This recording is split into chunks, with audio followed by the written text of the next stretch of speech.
और उधर महाराष्ट्र सरकार ने कोरोना टेस्ट को लेकर के बहुत बड़ा फैसला लिया है। राज्य सरकार ने कोरोना जांच की फीस 4500 से घटा करके अब 2200 रुपए कर दी है, जिसके बाद राज्य के प्राइवेट लैब में कोरोना जांच की फीस पहले के मुकाबले आधी हो गई है, यानी कि 50%।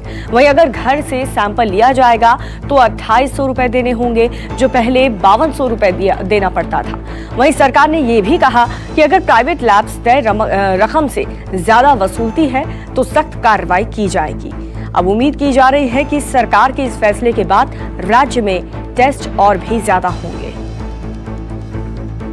यानी हॉस्पिटल से पिकअप करना और रिपोर्ट देना RT-PCR का, इसके लिए 2200 रुपये, और किसी के घर जाके फिर घर जाना है तो उसका ट्रांसपोर्टेशन है, उसके लिए PPE किट यूज़ करना है, तो ये सभी लैब को खर्चा आ सकता है। तो इसीलिए अगर किसी के घर जाके करना है तो 2800 रुपये। तो मुझे लगता है कि 2200 और 2800, तो ये दो रेट्स हमने फिक्स किए। ये पूरे भारतवर्ष में या पूरे हमारे देश के जितने भी राज्य हैं उसमें सबसे कम रेट, न्यूनतम रेट आज महाराष्ट्र में है।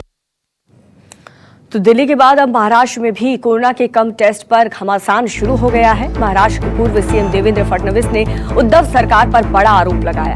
उन्होंने कहा कि सरकार मामले को कम दिखाने के लिए जानबूझकर कम टेस्ट करवा रही है, जबकि महाराष्ट्र में एक दिन में 38,000 टेस्ट करने की क्षमता है, लेकिन रोजाना सिर्फ 14,000 टेस्ट हो रहे हैं। मुंबई में हर दिन 12,000 टेस्ट की क्षमता है, जबकि यहां पर सिर्फ 4,000 टेस्ट हो रहे हैं।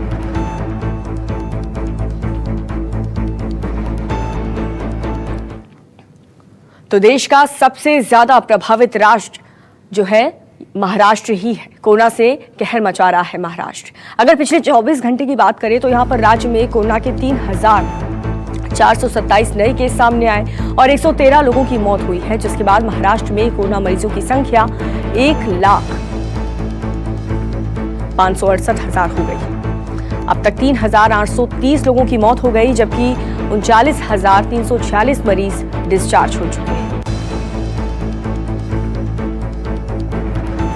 चलिए सीधा रुख करेंगे इंद्रजीत, मेरे सहयोगी जुड़ चुके हैं। इंद्रजीत, महाराष्ट्र सरकार की तरफ से जो फैसला लिया गया कि जो PPE किट की जो रकम थी उसे हाफ कर दिया गया, ऐसे में टेस्ट जो है वो लोग और भी ज्यादा करवा सकेंगे अब। लेकिन दूसरी तरफ देवेंद्र फडणवीस जो आरोप लगा रहे हैं कि टेस्ट की क्षमता जो महाराष्ट्र में है वो काफी ज्यादा है और उससे आधे टेस्ट भी नहीं हो रहे।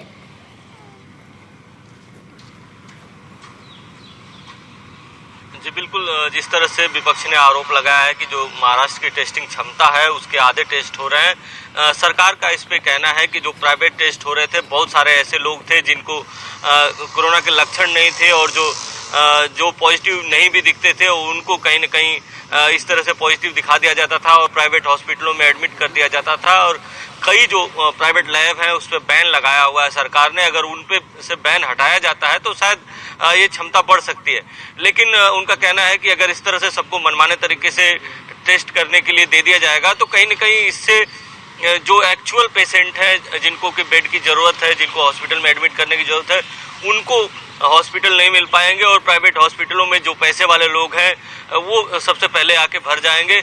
यही कारण है कि जो BMC है, जो महानगर पालिका है, जहाँ पे उनके रिकमेंडेशन पर जो लोग आ रहे हैं उन्हीं का टेस्ट किया जा रहा है।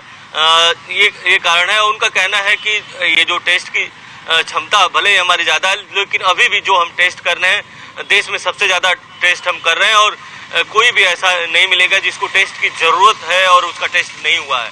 तो कहीं न कहीं एक दूसरी बात यह है कि अभी जो टेस्ट की जो फीस है वो प्राइवेट लैब के लिए महाराष्ट्र सरकार ने घटा दी है।